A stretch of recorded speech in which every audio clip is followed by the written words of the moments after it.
심리학의 대상관계 이론은 2002년 월드컵에서 네덜란드 히딩크 감독이 이끄는 한국 축구대표팀의 성공을 설명합니다. 스포츠의 세계는 종종 신체적 기량, 기술 및 전략의 렌즈를 통해 볼 수 있습니다. 그러나 많은 사람들이 스포츠 성공에 숨겨진 측면, 즉 효과적인 코칭의 심리학을 간과합니다.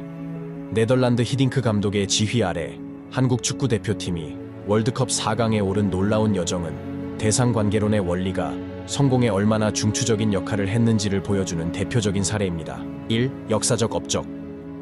한국이 세계적인 스타 선수가 없는 월드컵에서 처음으로 4위를 차지한 역사적인 업적은 일부 비평가들에게 의문을 제기합니다.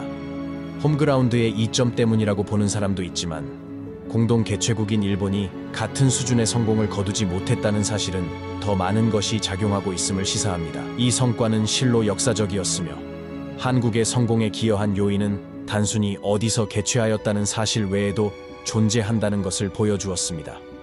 이는 히딩크 코치의 리더십의 심리적 측면을 더 깊이 탐구할 수 있는 발판을 마련했습니다. 2. 정서적 지원 및 성과 극대화. 히딩크 감독의 코칭 스타일은 확연히 달랐습니다. 그는 각 팀원에게 정서적 지원을 제공하고 그들이 긴장을 풀고 최선을 다할 수 있는 환경을 조성하는 데 중점을 두었습니다. 이 접근법은 한국팀이 포르투갈, 이탈리아, 독일과 같은 상위권 팀들을 두려움 없이 연달아 꺾으면서 게임 체인저가 되었습니다. 히딩크 감독이 정서적 지원을 강조한 것은 단순한 전술과 전략을 넘어섰습니다. 이는 선수들이 가치 있고 자신감을 느낄 수 있는 팀 내 독특한 분위기를 조성했습니다. 이러한 심리적 부양으로 그들은 만만치 않은 상대를 상대로도 최고의 경기력을 발휘할 수 있었습니다. 3. 정서적 지원의 힘. 상담과 코칭에서 정서적 지원은 개인이 행동을 바꾸도록 동기를 부여하는 데 매우 중요합니다. 이 원칙은 선수들의 플레이 스타일을 바꾸기 어려울 수 있는 축구에서도 적용됩니다. 특정 기술과 전략보다 히딩크 코치의 정서적 지원이 더 큰 영향을 미쳤습니다. 정서적 지원의 개념은 아무리 강조해도 지나치지 않습니다. 여기에는 신뢰를 구축하고 긍정적이고 지원적인 환경을 조성하고 플레이어에게 자신감을 심어주는 것이 포함됩니다. 코칭의 이러한 심리적 측면은 정치적 인맥과 적자 생존을 위한 경쟁을 강조하는 한국 스포츠 문화에서 종종 간과됩니다. 그러나 플레이어의 경기력과 행동에 큰 영향을 미칠 수 있습니다. 4. 팀워크와 리더십. 축구에서 팀워크는 각 구성원이 적극적으로 참여하려는 의지에 달려 있습니다. 이러한 의지는 팀 내에서 신뢰를 구축하는 리더십 유형에 크게 영향을 받습니다. 형제자매가 공평하고 평등한 부모의 지원 아래 더 잘 협력하듯이 히딩크 코치는 관계를 통해 선수 개개인을 양육했습니다. 양육과 형제자매 협력에 대한 비유는 강력합니다.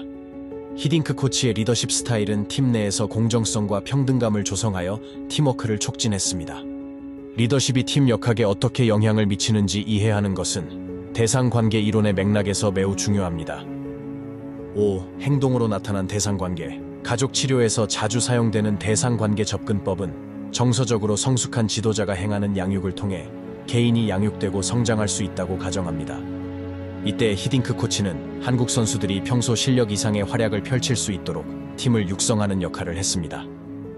대상관계 접근법은 일반적으로 상담이나 치료 환경에 적용되지만 스포츠 코칭에 적용하는 것은 독특하고 매력적인 예입니다.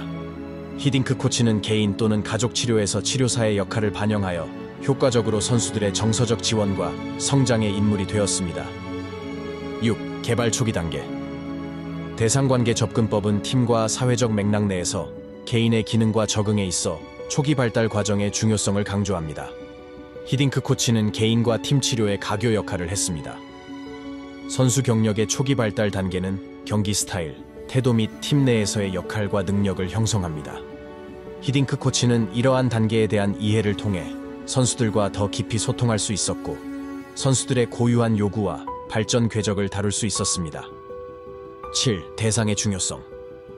이 경우 히딩크 감독은 선수 개개인이 공감할 수 있는 캐릭터를 구현했어야 했을 것입니다. 깊은 정서적 연결을 형성하고 공감과 개인적 성장을 촉진해야 합니다. 대상으로서의 코치는 팀에서 뛰는 동안 선수들의 삶에서 중심적인 인물이 되어야 합니다. 히딩크 코치는 각 선수와 관계를 맺고 그들의 강점, 약점, 감정적 유발 요인을 이해하는 능력을 통해 성공에 도움이 되는 육성 환경을 조성할 수 있었습니다. 8. 무의식적 숙달. 히딩크 감독은 자신이 이 역할을 하고 있다는 것을 의식적으로 알고 있었을까요?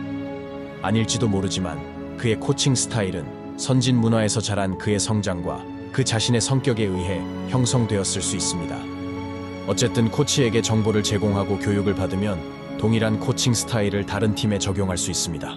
대상관계 이론에 뿌리를 둔 히딩크 감독의 코칭 스타일은 그의 문화적, 성격적 배경 때문에 자연적으로 생성되었거나 직관적이었을 것입니다.